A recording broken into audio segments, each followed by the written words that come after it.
Le patrimoine français, c'est aussi le vin.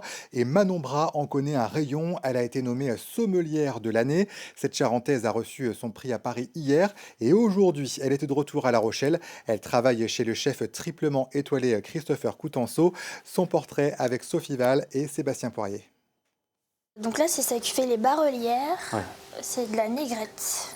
Observer la robe, mettre des mots sur les arômes et les saveurs.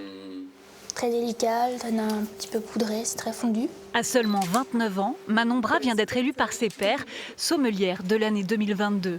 La reconnaissance après 7 ans d'expérience et de passion. Pouvoir parler de vin,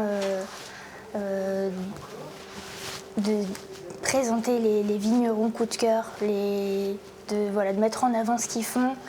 Au quotidien, ça, je trouve ça super. Depuis plus d'un an, la Charentaise a intégré le restaurant triplement étoilé de Christopher Coutenceau, aux côtés du chef sommelier, de 20 ans son aîné.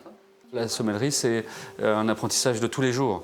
Moi, j'apprends encore. Et le vin, c'est ça qui fait plaisir, parce que là, je viens de découvrir un nouveau vin. Il y aura un nouveau millésime cette année qui va sortir, que je vais devoir apprendre, moi aussi. Donc, ça se trouve, elle sera plus calée sur le millésime 2022 que moi, je le serai. Son terrain de jeu, à l'étage du dessous, le voici. Pas moins de 18 000 bouteilles, auxquelles elle ajoute sa touche personnelle. J'aime beaucoup les vignerons qui travaillent en biodynamie, qui sont dans cette démarche, qui travaillent aussi de façon nature. C'est beaucoup demandé aujourd'hui par nos clients. Et moi, c'est plutôt là que je vais orienter un petit peu la carte des vins. Et peut-être que oui, c'est ça aussi qui a fait que aujourd'hui j'ai gagné le prix, oui. Avant d'en arriver là, la jeune femme est passée par de grandes tables françaises. J'ai eu la chance de faire pas mal de stages, à Nice, au Negresco notamment. Et j'ai aussi là rencontré des gens qui étaient passionnés par le vin.